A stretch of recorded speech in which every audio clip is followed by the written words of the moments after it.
I can still remember how the music used to make me smile. And I knew that if I had my chance, that I could make those people dance, and maybe they'd be happy for a while. But February made me shiver with every paper I deliver. Bad news on the doorstep. I could not take one more step, and I can't remember if I cried when I read about his widowed bride. But something touched me deep inside the day the music died. Listen doors, man. So bye, Miss American Pie. Drove my Chevy to the levee, but the levee was dry. The little boys were drinking whiskey and lime, singing, "This will be the day that I die. This will be the day that I die." Did you write the book of love? Hello, viewers. Welcome back. It's your half-ass reporter, James Kalm, the guy on the bike. Here's a shout out to our viewers on the border between Wales and England. Well, it's a Thursday night, and we're in Chelsea. We're going to run into the Pace Gallery. We got a special treat this evening. Elizabeth Murray paintings, painting in the 80s. Oh boy. Well,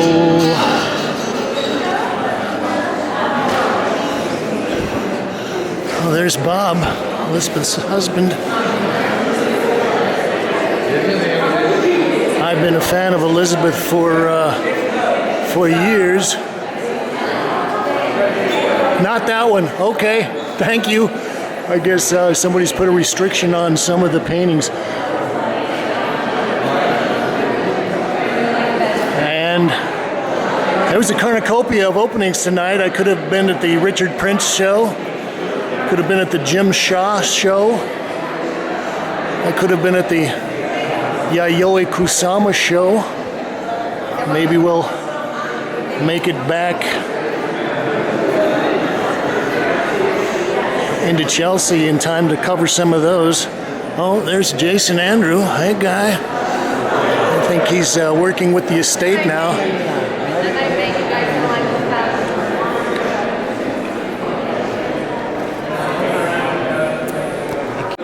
Well, so there are about 3 or 4 of the paintings in the show that have photographic restrictions on them. Just make a quick sweep around here and give you viewers an idea of the layout.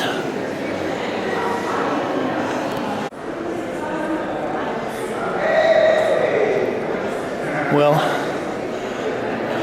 so I guess this is a show that's basically concentrating on paintings of the 80s. And I think maybe Elizabeth was one of the first artists that I saw when I got to New York that really floated my boat, knocked my socks off, made me quiver. But the first work that I saw by her was before she started cutting up her planes and overlapping things. But Elizabeth always had a wonderful sense of paint and the paint surfaces. This piece is titled Bean. And they've got a little wall text here I'll read. Bean was the first time I attempted to paint pieces of a figure. The white chain is like a skeleton or bones of the brown form. This picture suggests a grammar or different views of the same thing. And, well, let's go close up a little bit here. I'll just give you an example of some of the variations that she gets. Like this black looks like it might almost have some wax in there because it's nice and matte.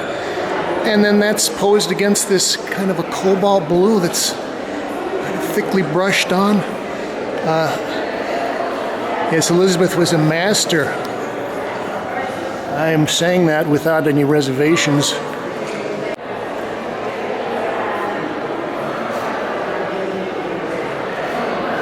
This is titled Water Girl.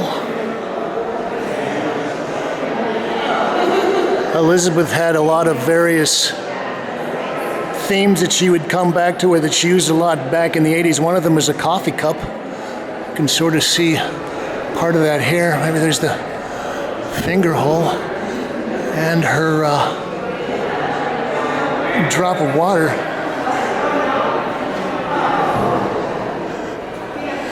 Now, Elizabeth really was a unique artist and a unique painter.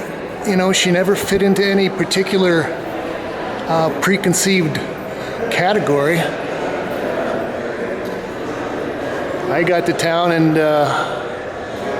minimalism was kind of dying out. I guess the pictures generation artists were starting to get off the ground, but as far as the painting goes, they were still kind of throwing off the dogma of minimalism and conceptualism.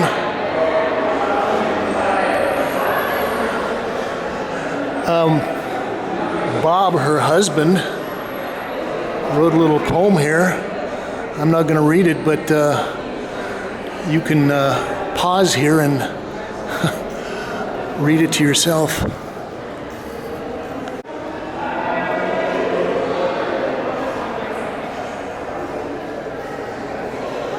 Titled Wake Up 1981.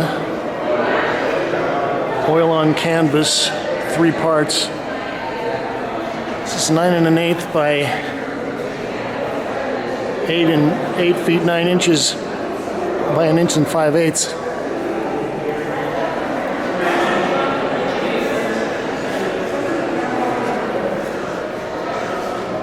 Well, you can see that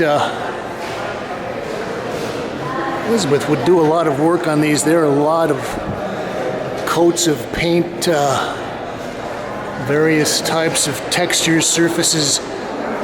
She was adding in different kinds of oils, maybe even waxes and some varnishes. And again, I think this is a take on a coffee cup. Like I was saying, Elizabeth never really was categorized or never really considered a part of a particular movement. She was always a little too, what can I say, strange.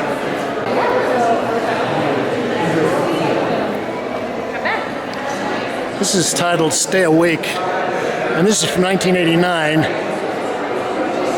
You can see where she has progressed quite a bit as far as just the kind of the sculptural aspect of the work, of the paintings. And whereas some of the earlier pieces, they're mostly flat planes that might be laid across each other. Works like this, they definitely got into sculptural space. It's almost bulbous. And I know that Elizabeth worked with some very good, very competent carpenters and joiners. You know, there's a lot of woodworking technology going on here. I think the other thing that I appreciate about Elizabeth's work is that although these pieces are all kind of breaking out of the two-dimensional plane going into 3 dimensions, I've looked at a lot of her drawings, and maybe we'll go out next weekend and see a show of drawings that's going to be out at David and Schweitzer, but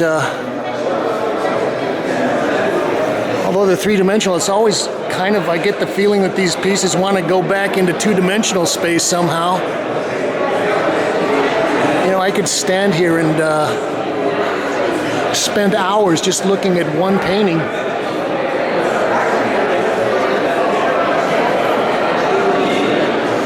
A lot of these are very big. This is titled Making It Up, oil on canvas, 10 feet 4 inches, 4 1/8 inches by 7 feet 11 and 1/8 inches by 16 inches. I'm not sure, but I think it was probably about 10 years ago that Elizabeth passed away, and I'm not sure how old she was, maybe mid-late 60s, something like that. You've got a little crackle happening there. But that broke a lot of people's hearts.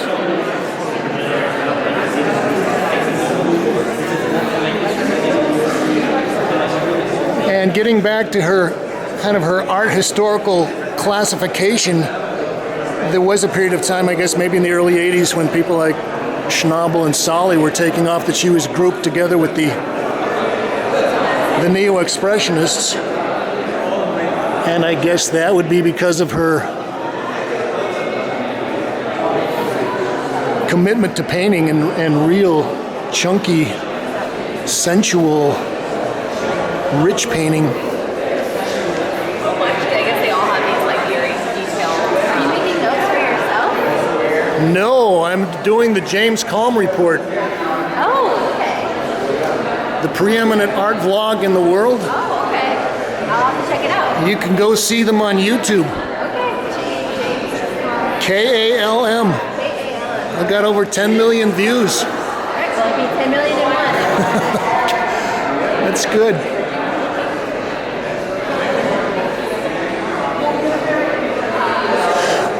And Elizabeth was really an example for a lot of female painters. I think she had a couple of daughters. She was married, kept working, and I know that I think she was initially diagnosed with some type of cancer, maybe around 2002, something like that, and then she bounced back for a couple of years.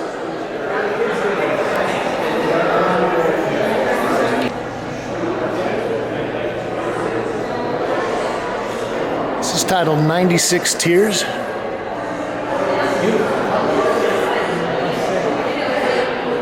I guess that's a riff on the old rock and roll song. I forget who it was by. Kind of hear a Wurlitzer organ playing in the background. This is another big painting.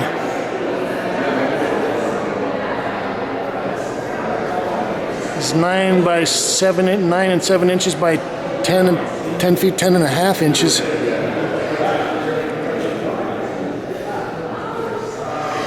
Elizabeth was also a great colorist, and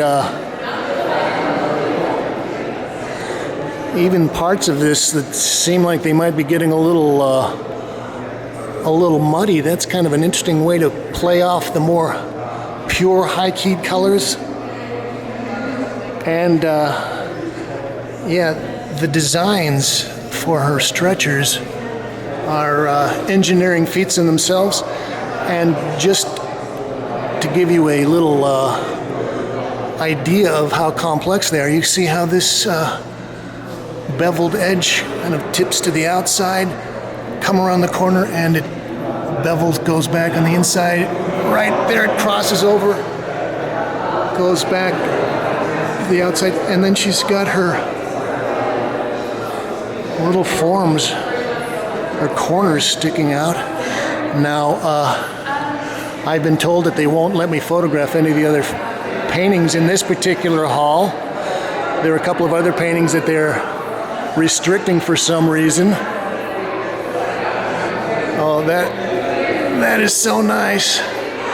But I'm going to do one of my nasty little James Kalm routines here. So we'll do a little sweep. This pair of shoes. This one's a huge monster.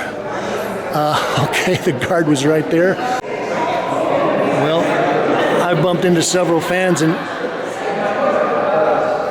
everyone is gushing. And, you know, these paintings really are so fantastic that even with video and taking time and trying to give you more of an experience of the paintings, you really can't capture a lot of this any other way but by being in front of these paintings. This piece is titled Picture Crack Up.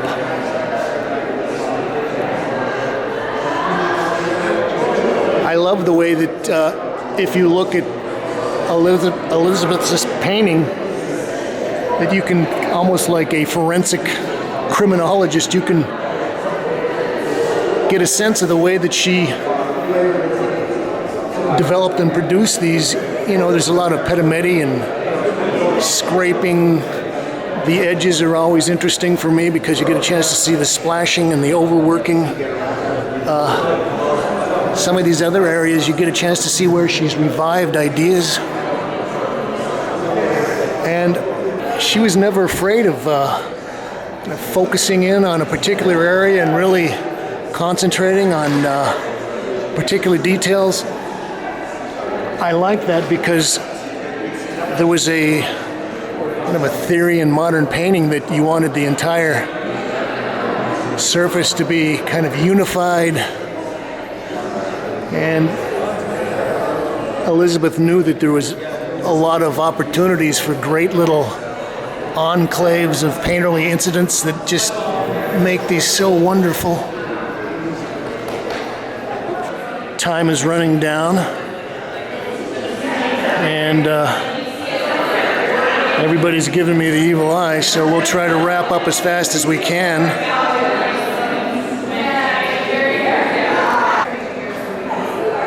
This is Like and Leaf, 1983, so this is earlier, but it does kind of illustrate the point I was trying to make about these pieces. They're more flat plane. She hasn't started to bend and bevel the edges in different directions.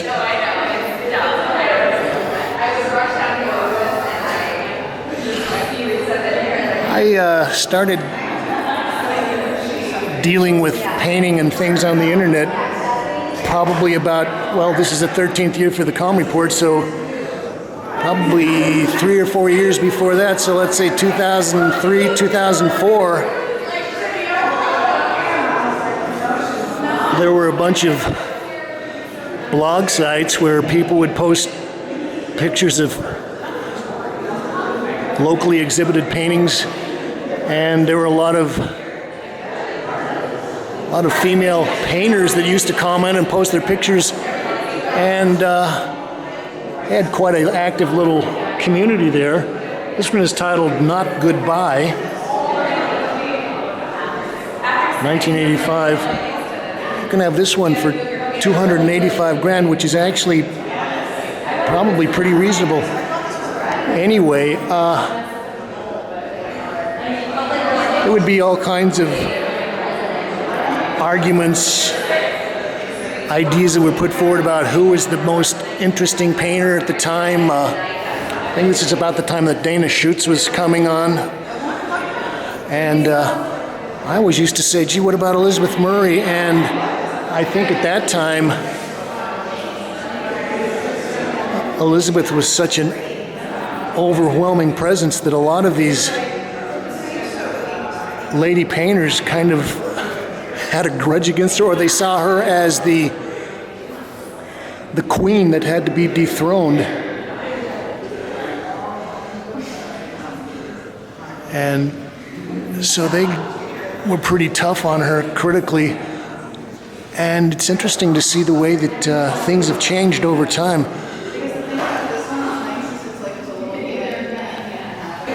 Well, it really is thinning out now. It's titled Her Story as opposed to His Story, 1984. I think Elizabeth also came out and said that she unapologetically was biting or borrowing or being inspired by a lot of Cubism.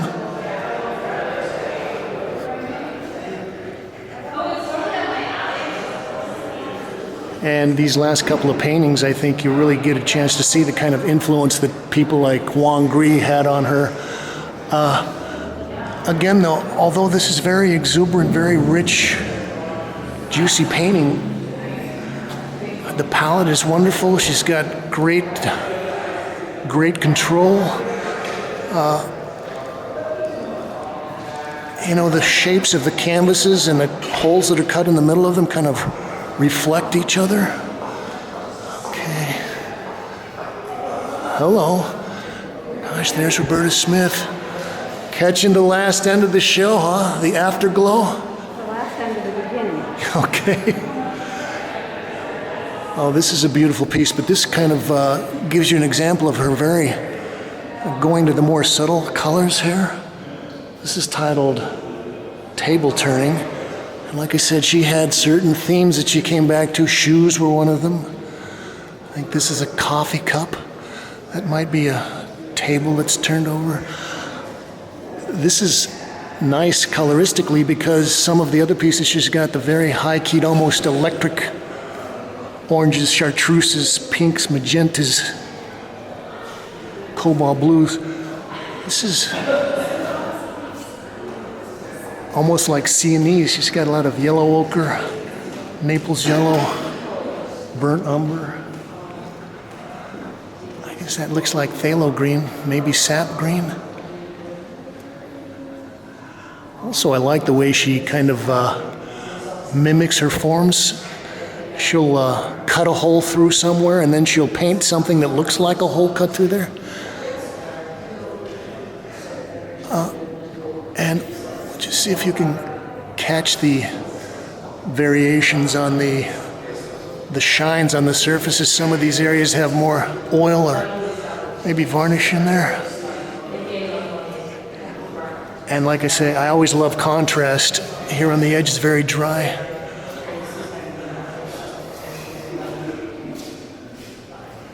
You can tell when people love their medium, they love their paint. Uh-oh, even the guards are walking out.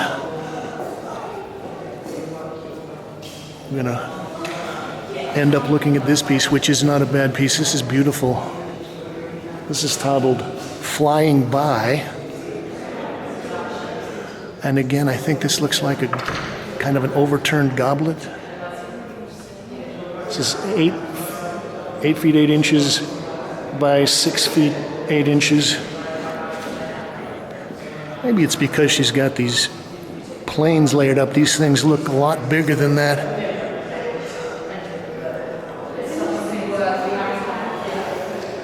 This is 1982, so this is one of the fairly early pieces. Yeah. So she's got her goblet, kind of cubistic goblet. She's simplified it, and then she's laid over her geometric bars of color over the top. She's got some nice blends in there. Oh, they're looking at me.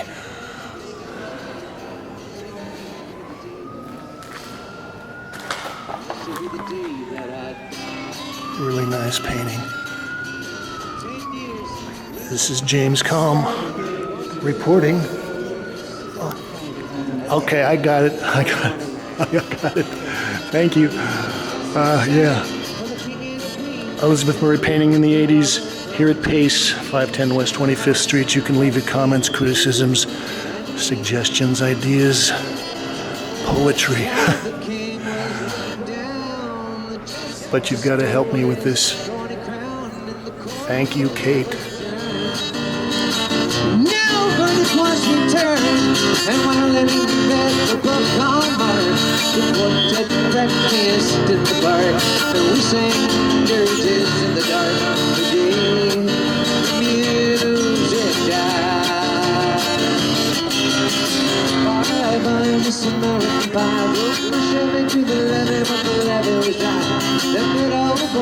drinking whiskey and rye, singing, this will be the day that I die. This will be the day that I die. Well, we're out here at 56 Bogart Street because we are going to slip in and take a look at this show.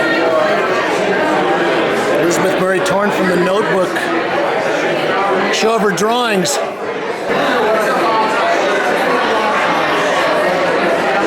Well, we were at Pace Gallery over in Chelsea last night, and then I found out that they were going to be having a series of drawings out here at David and Schweitzer. I said, I'm going to have to come by and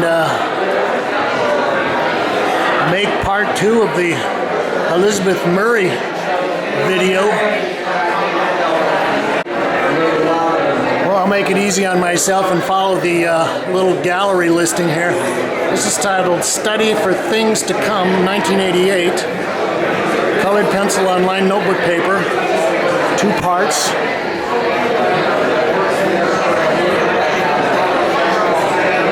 I like this show because it really gives you a chance to kind of go behind the facade to see how the little funky thinking, or the part where the fun, the games come into the serious part of making art.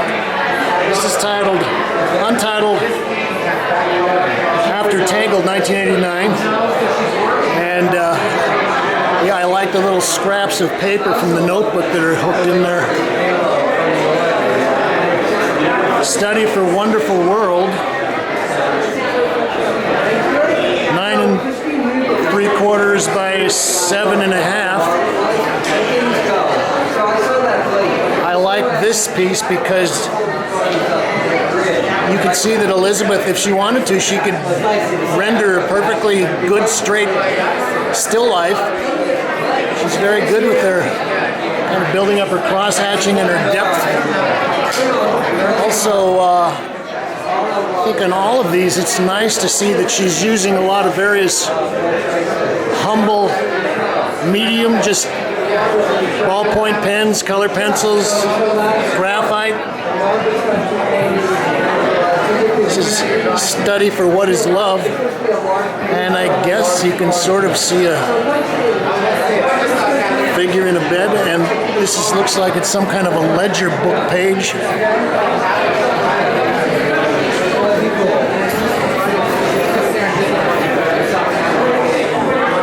Study for Education.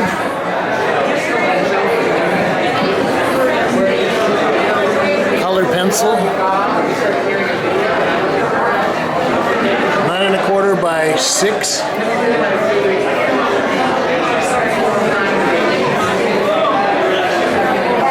Now, I said in last night's video that Elizabeth had certain themes or certain subjects that she kept coming back to. One of them was a coffee cup, the other one was a table. So I think we've got a little table there with a spoon on it.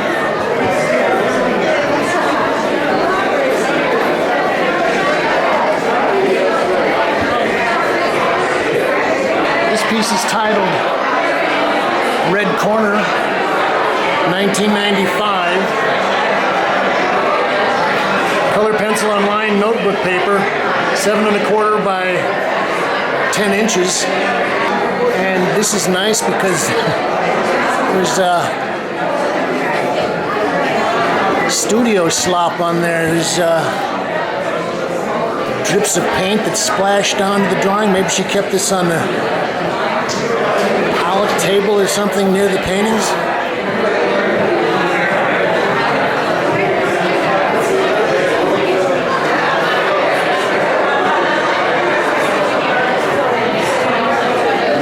Study for My Own Eyes.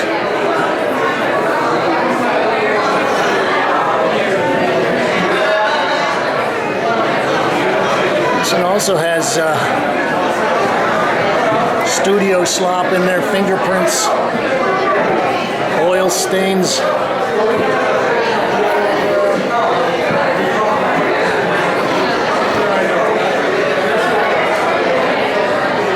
Study for Pigeon.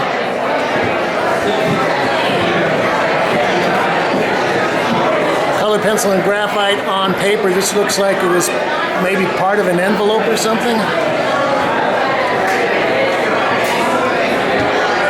Yeah, and I said I like the kind of the humble nature of these. A lot of them look like they're just on little kids' notebooks or somebody's diary pages.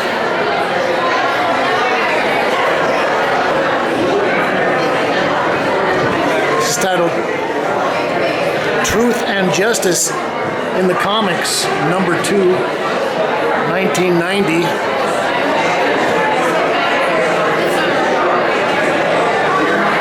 Seven and 7/8 by 5 inches.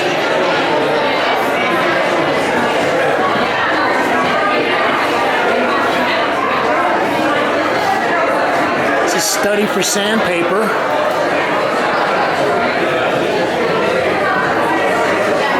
Colored pencil on paper, 10.5 by 8.25.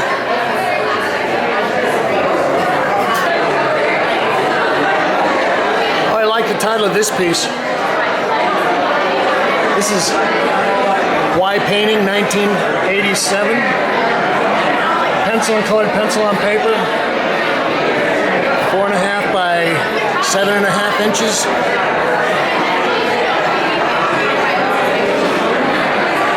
And although this has got a very limited palette, it's like maybe cadmium red light. We got a magenta or a, well, these are in crimson, just regular graphite, and maybe a ultra blue. She gets a lot of mileage out of it. This is a study for EM 467 1990. 4 3/4 by 7.5. And also, again, very simple palette, but very effective. We've got the orange, violet, kind of an earth green.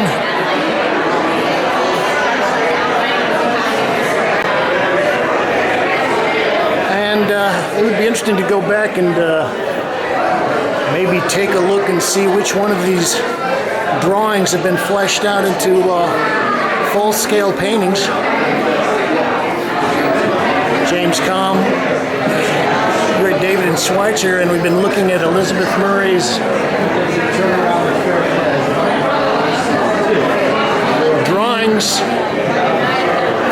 from her notebooks.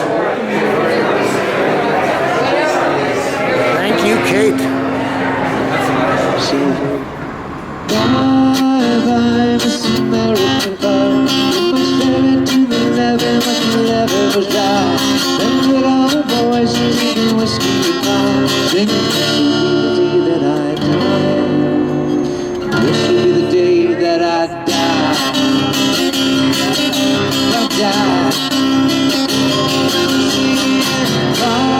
Bye-bye, Miss American Pie. You're my Chevy to the levee, but the levee was dry. And with all the boys drinking whiskey and rye, singing, "This will be the day that I die."